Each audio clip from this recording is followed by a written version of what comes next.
Welcome to the world of English. আজকে আমাদের ন্যারেশনের 3 নম্বর episode.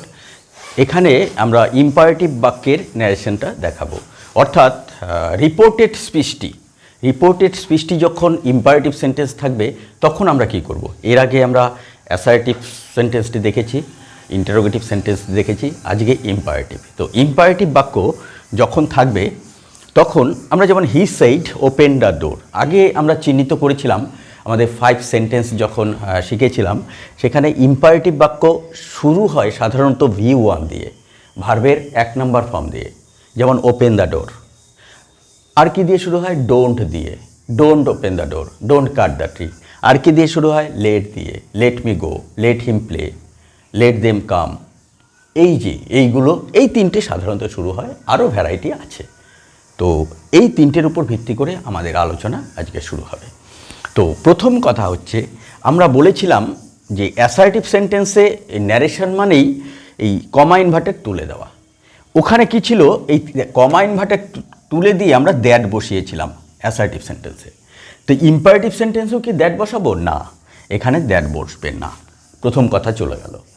এবার দ্বিতীয় কথা হচ্ছে, ইম্পারেটিভ অ্যাসার্টিভ সেন্টেন্সে প্রথম ভিডিওতে, প্রথম বাক্যে আমরা প্রথম যে ন্যারেশন ভিডিওটা ছিল সেখানে অ্যাসার্টিভ সেন্টেন্স বা স্টেটমেন্ট যদি এই রিপোর্টেড স্পিচটি হয়, এটাকে বলছিলাম রিপোর্টিং স্পিচ, এটা রিপোর্টেড স্পিচ।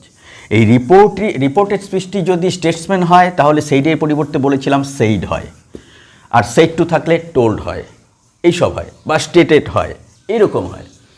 কিন্তু যদি এটা ইম্পারেটিভ হয় তখন কি সেইড হবে? না, তখন সেইড হবে না, তখন পাল্টে যাবে। তখন বিভিন্ন রকমের ভার্ব আসবে। কীরকম আসবে? রিকোয়েস্টেড আসবে, রিকোয়েস্টেড। এবার আমি এখানে পাস্ট টেন্স দিয়েই করছি, কেননা প্রেজেন্ট টেন্স যেমন সে বা উইল সে, এটার যেহেতু এখানে সোজা একই নিয়ম থাকবে, এই প্রেজেন্ট ইম্পারেটিভ সেন্টেন্সে টু বা নট টু দিয়ে যুক্ত হবে, বা উইল সে, ওখানে টেন্সের পরিবর্তন হয় না। তো ওটা নিয়ে আমরা বলছি না, আমরা যেহেতু টেন্সের পরিবর্তন হয় পাস্ট টেন্স থাকলে, আমরা পাস্ট টেন্সের উপর ভিত্তি করেই আলোচনাটা করছি। সেইড থাকলে কি হবে? রিকোয়েস্টেড। আর কি হবে? অ্যাডভাইসড। রিকোয়েস্টেড কোথায়? উপদেশ। এবার বলছি, এই উপদেশ কিন্তু সব জায়গায় বসানো যায়। বাবাও ছেলেকে রিকোয়েস্টেড অনুরোধ করা। বাবাও ছেলেকে অনুরোধ করতে পারে, ছেলেও বাবাকে অনুরোধ করতে পারে, টিচারও স্টুডেন্টকে অনুরোধ করতে পারে। অনুরোধ একটা হাম্বেল এক্সপ্রেশন, সেটা সবাই করতে পারে। জিজাস ক্রাইস্টও তার শিষ্যদের পা ধুয়ে দিয়েছিলেন। সুতরাং সব নম্রতা সব জায়গায় প্রকাশ করা যায়। আর আমাদের স্বামী বিবেকানন্দ সিস্টার নিবেদিতার পা ধুয়ে দিয়েছিলেন, হাত ধুয়ে দিয়েছিলেন, খাবার পর জল দিয়েছিলেন। তো কেন দিয়েছিলেন? ওই নম্রতা প্রকাশ করতে। তো এই জায়গায়, এই অর্থেই আমরা সেইডের পরিবর্তে রিকোয়েস্টেড সব জায়গায় বসাতে পারি। তারপর অ্যাডভাইসড, উপদেশ দিলে। তারপর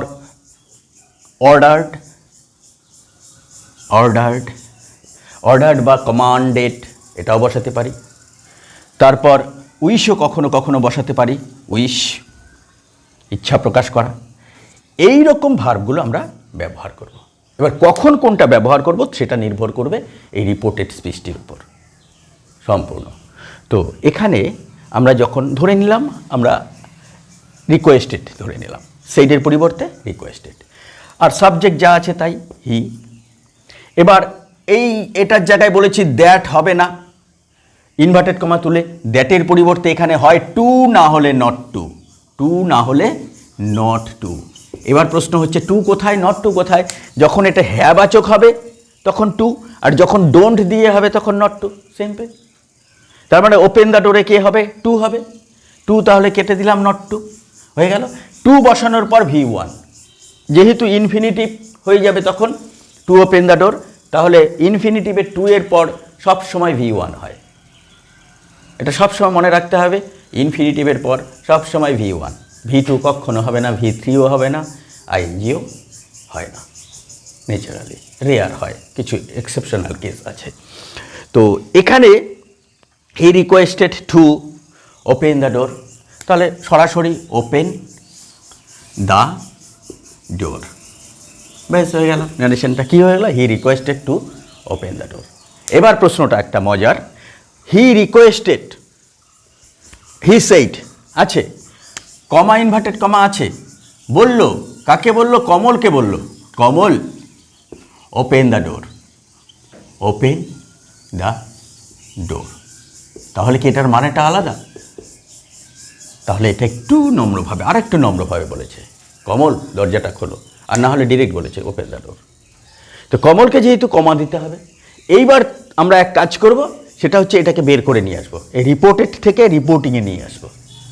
তাহলে সিম্পলি কি করব? হি রিকোয়েস্টেড কমল, এই কমলকে বের করে নিয়ে এলাম। এইবার টু দিয়ে যুক্ত করে দেব, to open the door, open the door. Simple হয়ে গেল। He requested Kamal, sorry Kamal to open the door. Simple, কমলকে এখান থেকে বের করে নিয়ে এলাম। এবার যদি থাকতো don't open the door, Kamal don't open the door, এখানে ছোট হাতেরই হতো, Kamal don't open the door, don't এখানে আছে। তাহলে কি হতো? সিম্পলি টু এর জায়গায় শুধু নট টু বসালেই হয়ে যেত, not to, not to open the door. He requested Kamal not to open the door. Simple ব্যাপার। এইবার এখানে যদি থাকে, কথাটা হচ্ছে কমল সেইড, বলে দিলাম Kamal said, comma inverted comma, don't cut the, don't cut the tree. দেখো বর্তমানে পলিউশন চলছে, বনভূমি কমছে, মানুষের বাসস্থান বাড়ছে, এই অনুযায়ী আমরা এখানে রিকোয়েস্টেড থেকে উপদেশটা বেশি দেব। এই কথাটায় কি, গাছ কাটবে না, সে উপদেশটা বেশি দেব। তাহলে কমল, এখানে কমল তখন কি করবে বলো তো? সেইডের পরিবর্তে অ্যাডভাইসড করে দেবে, অ্যাডভাইসড। এবার যেহেতু ডোন্ট আছে, not to cut the tree, not to cut the tree হয়ে গেল। এবার যদি বলে Kamal said help the poor, Kamal advised to help the poor, এটা উচিতার্থে অ্যাডভাইসড, উপদেশ দেওয়া। এবার যদি দেখা যায় Kamal said give me a glass of water, give me, এখানে বড় হাতের দিয়ে শুরু হবে সব সময়, give me a glass of water হয়ে গেল। বড় হাতের দিয়ে যদি শুরু হয় তখন দেখবে একটা জিনিস, এখানে যেহেতু এটা আদেশ অনুরোধের মধ্যে, জল যখন চেয়েছে তখন উপদেশও দেয়নি, অ্যাডভাইসও দেয়নি, এটা রিকোয়েস্টই হবে। এইগুলো দেখে, রিপোর্টিং স্পিচটা দেখে আমাদের আইডেন্টিফাই করতে হবে কোনটা বসবে। যদি কিছুই বোঝাতে না পারি, যদি কিছুই চিহ্নিত করতে না পারি, রিকোয়েস্ট মেরে দিয়ে চলে আসবো, কারণ রিকোয়েস্ট সবাইকে করা যায়। তাহলে কি করব? কমল রিকোয়েস্টেড, রিকোয়েস্টেড টু, যেহেতু হ্যাবাচক V1 দিয়ে শুরু হয়েছে, টু, এবার ভার্বটা শুরু হয়ে যাবে গিভ। এখানেও কিন্তু এই পার্সোনাল প্রোনাউনের খেলাটা যে আগে অ্যাসার্টিভ সেন্টেন্সে দেখিয়েছিলাম, যে পার্সোনাল প্রোনাউন কি হবে, পার্সোনাল প্রোনাউনটা এইখানে কে কোনটা বলেছে সেই অনুযায়ী হবে। এই স্পিকার কোনটা, এটা বলেছিলাম যদি বিগিনার্সরা তীর দিয়ে চিহ্নিত করতে বা দাগ দিয়ে, তাহলে এই মিটা বলেছে কমল, কমল বলেছে আমাকে এক গ্লাস জল দাও। তাহলে এটা মিটা যেহেতু কমল, এই কথাটা আমরা বলছি, এবার আমরা বললে তাকে বললে, এখানে বললে আমরা হয়ে যাব, আমরা তো হবে না, হি হবে, হিম। তাহলে এর অবজেক্ট হয়ে যাবে হিম, টু গিভ হিম। এই মিটা হয়ে গেল হিম। কেন? যেহেতু এটা ইনডাইরেক্ট স্পিচ, আমরা বলছি, তুমি বলছো, তাই এখানে রাখা যাবে না, মানে তুমি বা আমি হয়ে যাব। যেহেতু কমল বলছে আমাকে জল দাও, তাহলে তাকে জল দাও, to give him a glass of water. এই হয়ে গেল ইম্পারেটিভ বাক্য, টু বা নট টু দিয়ে যুক্ত। এবার একটা মজার ইম্পারেটিভ বাক্য থাকে, সেটা কীরকম? সেটা থাকে লেট দিয়ে, লেট দিয়ে, খুব মজার। তো লেট দিয়ে যখন থাকে, যেমন Kamal said let me go, inverted comma শেষ, sorry, let me go. Kamal বলল আমাকে যেতে দাও। তখন এটা দুটোভাবে করা যেতে পারে। যদি তুমি এটা রিকোয়েস্টেডও ধরতে পারো, কমল রিকোয়েস্টও ধরতে পারো, রিকোয়েস্টেড, আবার প্রপোস্টও ধরতে পারো, প্রস্তাব করলো, প্রপোস্ট ধরতে পারো। তোমাকে দেখতে হবে এটা কি হিসেবে তুমি ধরতে যাচ্ছ। যদি তুমি রিকোয়েস্টেড ধরো তাহলে এক হিসাব, আর যদি তুমি প্রপোস্ট ধরো তাহলে, প্রপোস্ট বা সাজেস্টেড ধরো তাহলে আরেক হিসাব। এর দুটো নিয়মে হয়, একটা রিকোয়েস্টেড আর একটা প্রপোস্ট বা সাজেস্টেড, এই দুটো। তো এই দুটো নিয়মে যদি প্রপোস্ট বা সাজেস্টেড হয় একটা নিয়ম, এটা একটা নিয়ম, তাহলে কমল একই থাকবে দুই জায়গায়, এখানেও কমল থাকবে, এখানেও কমল থাকবে। এক জায়গায় প্রপোজ, রিকোয়েস্টেড। এবার দুই জায়গায় কি কমা ইনভার্টেড করা, কমা তুললে কি দ্যাটটা অন্যরকম হবে না। এতক্ষণ যে শিখেছিলাম V1 বা ডোন্ট দিয়ে শুরু হলে টু বা নট টু দিয়ে যুক্ত হতো ইম্পারেটিভ বাক্য, এখানে এই সূত্র খাটবে না। এখানে কিন্তু এই টু বা নট টু এর জায়গায় বসে যাবে দ্যাট। তার মানে অ্যাসার্টিভের মতন কিন্তু যদি লেট দিয়ে থাকে আমাদের দ্যাট বসাতে হবে। তো বসিয়ে দিলাম দ্যাট। দ্যাট কি দুটোর ক্ষেত্রেই হবে? হ্যাঁ, দুটোর ক্ষেত্রেই হবে, দুটোর ক্ষেত্রেই দ্যাট বসে গেল। ব্যাস, এইবার লেটের পরিবর্তে কি হবে? লেটের পরিবর্তে যদি রিকোয়েস্টেড হয় তাহলে মাইট হবে, অথবা might be allowed. Might be অ্যালাউডটা প্যাসিভ ভয়েস, আমি দেখাচ্ছি। আর যদি প্রপোজড হয় তাহলে শুড হবে। প্রপোজড বা সাজেস্টেড হলে শুড, তাহলে এখানে আমি লিখে দিলাম শুড বসাবো, শুড ইউজ করব, কিভাবে দেখাচ্ছি। আর এখানে মাইট ইউজ করব। রিকোয়েস্ট হলে মাইট ইউজ করব, আর প্রপোজড বা সাজেস্টেড হলে শুড ইউজ করব। এবার যদি ইউজ করি এইটা হচ্ছে মডেল ভার্ব, দুটোই মডেল ভার্বের আগে সাবজেক্ট হবে। তো সাবজেক্ট আমরা কোথায় পাবো? এই বাক্যেই সাবজেক্টটা পাবো, দেখবো ওটা অবজেক্ট হিসেবে আছে ওখানে সাবজেক্টটা। এখানে মি আছে, মিটার সাবজেক্ট কি আসলে? আই। মিটার সাবজেক্ট আই। তাহলে আই, ও বলছে, কমল বলছে আই, আমি বললে বা তুমি বললে তো আর বলবে না, সে বলবে। তোমরা বললে সে বলবে, সিম্পল। তাহলে কি হয়ে গেল? এখানেও হি, এখানেও হি। সাবজেক্টটা আমরা কিন্তু ওখান থেকেই নেব, এখান থেকেই সাবজেক্টটা নিলাম, কিন্তু এই অবজেক্টটাকে সাবজেক্ট বানিয়ে ওটা এই কমল আইডেন্টিফাই হয়েছে। তাহলে এই কমল বলছে আমি, আমরা বললে সে, এতটুকু চেঞ্জ করে দিলাম। তার মানে রিকোয়েস্টেড হলে হি মাইট, আর কমল প্রপোজড দ্যাট হি শুড। বাকি যা আছে তাই কি থাকবে? এখানে গো, গো, গো।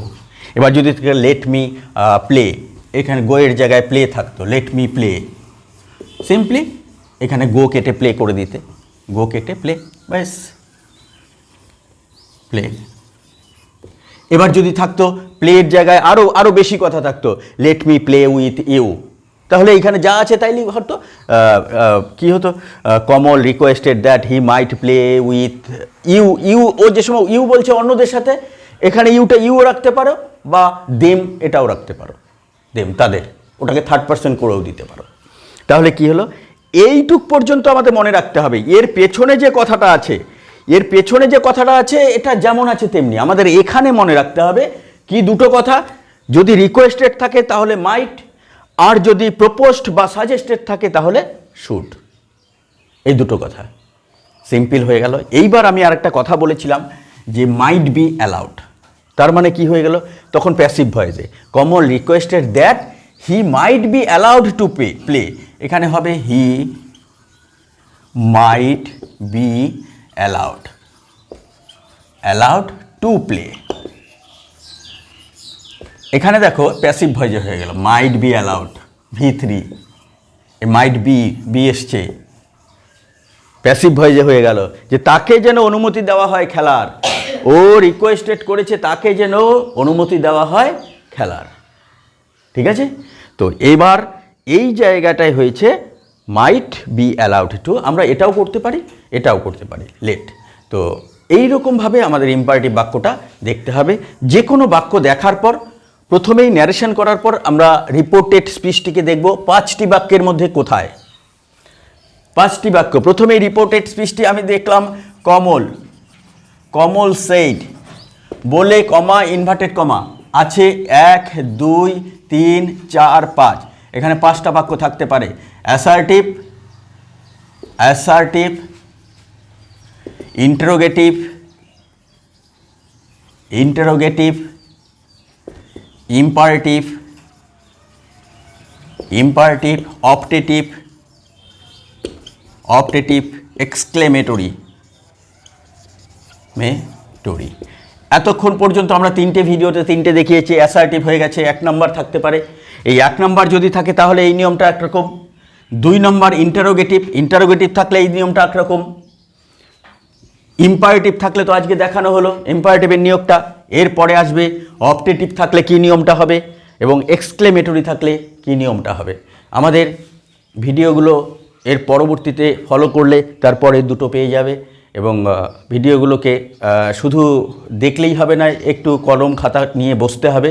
বসে নিজেও অনেক ভালো ভালো গ্রামার বইয়ে অনেক রকম উদাহরণ আছে, সেইগুলো দেখে দেখে প্রশ্নগুলো উত্তর করতে হবে এবং কোথাও থেমে গেলে বা আটকে গেলে কমেন্ট বক্সে কমেন্ট করলে আমরা উত্তর দিয়ে দেব। ভিডিওটা ভালো লাগলে সবাই শেয়ার করবে, সাবস্ক্রাইব করবে এবং অন্যদের কাছে বেশি বেশি পৌঁছে দেবে, আমাদের উৎসাহ দেবে। সবাই ভালো থাকবে, সুস্থ থাকবে।